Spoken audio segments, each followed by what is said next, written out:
आज मैं एक ऐसी कहानी सुनाने जा रहा हूं जिसे सुनकर आपका दिल कांप जाएगा। यह कहानी है जेफरी एप्स्टीन की, एक ऐसे शख्स की जो बाहर से बहुत अमीर, ताकतवर और मददगार दिखता था, लेकिन अंदर से एक क्रूर शिकारी था। यह सिर्फ एक आदमी की कहानी नहीं है, बल्कि पूरी व्यवस्था की कहानी है जिसने ऐसे लोगों को बढ़ावा दिया। लेकिन सबसे महत्वपूर्ण, यह कहानी हमारे लिए एक बहुत बड़ा सबक है, खासकर भारत के माता-पिता और समाज के लिए। दोस्तों, जेफरी एप्स्टीन का जन्म अमेरिका में एक सामान्य परिवार में हुआ था। वह कभी कॉलेज ड्रॉप आउट था, लेकिन अपनी चालाकी और रिश्तों की वजह से वह बहुत बड़ा निवेशक बन गया। न्यूयॉर्क की ऊंची ऊंची इमारतों में उसका नाम चमकता था। वह खुद को वैज्ञानिक, फिलैंथ्रोपिस्ट और अमीरों का दोस्त बताता था। उसके पास प्राइवेट जेट था, जिसे लोग लोलिता एक्सप्रेस कहते थे। प्राइवेट आइलैंड था, जहां वह बड़े बड़े लोगों को बुलाता था। लेकिन इस चमक दमक के पीछे एक अंधेरा राज छिपा था। एप्स्टीन का सबसे बड़ा शिकार थीं कम उम्र की लड़कियां, ज्यादातर 14 से 18 साल की। वह उन्हें कैसे फंसाता था? वह गरीब परिवारों की लड़कियों को निशाना बनाता था। उन लड़कियों को पैसों की सख्त जरूरत होती थी, स्कूल फीस, घर का खर्च या बस थोड़ी बहुत मदद। एप्स्टीन और उसकी साथी गिस्लेन मैक्सवेल, जो बाद में जेल गई, लड़कियों को मसाज देने का काम देते थे। कहते थे कि बस मसाज करो, 200 से $300 मिलेंगे। लेकिन मसाज के नाम पर वह यौन शोषण करते थे। शुरू में लड़कियां सोचती थीं कि यह बस एक काम है, लेकिन धीरे धीरे वह उन्हें और गहराई में खींच लेते थे।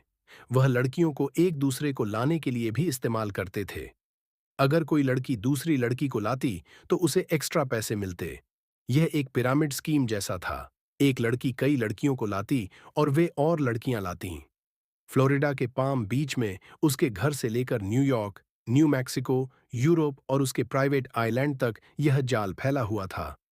कुछ लड़कियों को मॉडलिंग का लालच दिया जाता था, कुछ को स्कॉलरशिप का वादा किया जाता था कि पढ़ाई में मदद करेंगे, कॉलेज में एडमिशन दिलवाएंगे। लेकिन असल में यह सब झूठ था, सिर्फ उन्हें फंसाने का बहाना। जेफरी एप्स्टीन, एक ऐसा नाम जो दुनिया के लिए रईसी, ताकत और रसूख का प्रतीक था, लेकिन उसकी बंद हवेली की दीवारों के पीछे एक ऐसा दानव छिपा था जिसकी कल्पना करना भी रूह कपा देने वाला है।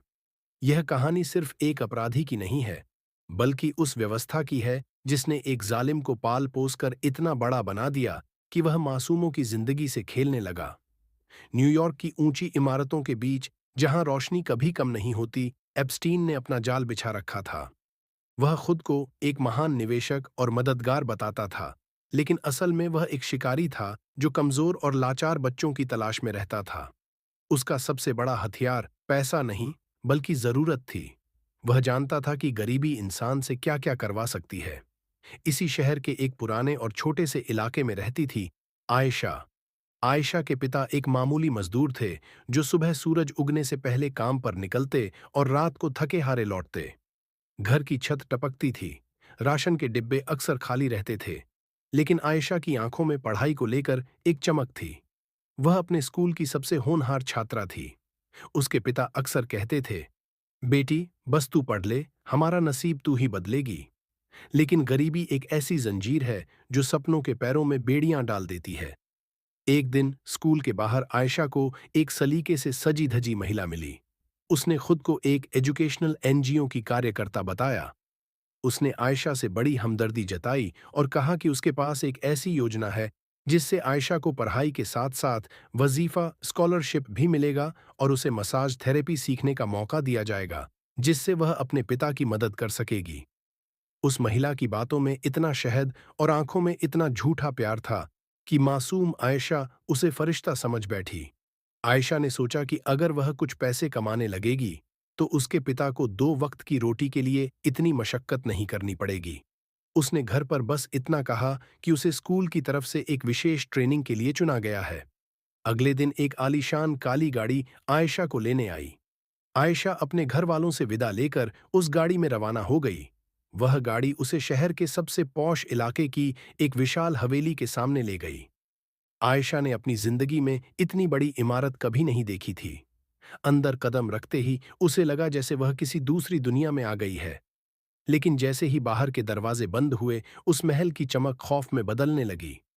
वहां आयशा जैसी और भी कई लड़कियां थीं, सबकी आंखों में वही दहशत थी जो किसी पिंजरे में बंद पक्षी की होती है। तभी वहां दाखिल हुआ जेफरी एप्स्टीन। सफेद बाल, ठंडी आंखें और चेहरे पर एक अजीब सी मुस्कान। वह लड़कियों को इंसान नहीं, बल्कि एक वस्तु की तरह देखता था। आयशा को एक कमरे में ले जाया गया। उसने विरोध किया, वह चिल्लाई, उसने अपने पिता को याद किया, लेकिन उस मोटी कंक्रीट की दीवारों के पार उसकी आवाज सुनने वाला कोई नहीं था। एप्स्टीन ने अपनी ताकत और रसूख के नशे में उस बच्ची की मासूमियत को कुचल दिया। वह जालिम सिर्फ आयशा का गुनहगार नहीं था, वह उन हजारों सपनों का कातिल था जो गरीबी के कारण उसके दरवाजे तक पहुंच गए थे। महीनों तक यह सिलसिला चलता रहा। आयशा को डराया गया कि अगर उसने किसी को कुछ बताया तो उसके गरीब पिता को जेल भेज दिया जाएगा या मार दिया जाएगा। जब आयशा वापस घर लौटी तो वह पहले वाली चहकती लड़की नहीं रह गई थी। वह चुप रहने लगी थी, कोनों में छिपती थी और रात को सोते समय चीख पड़ती थी।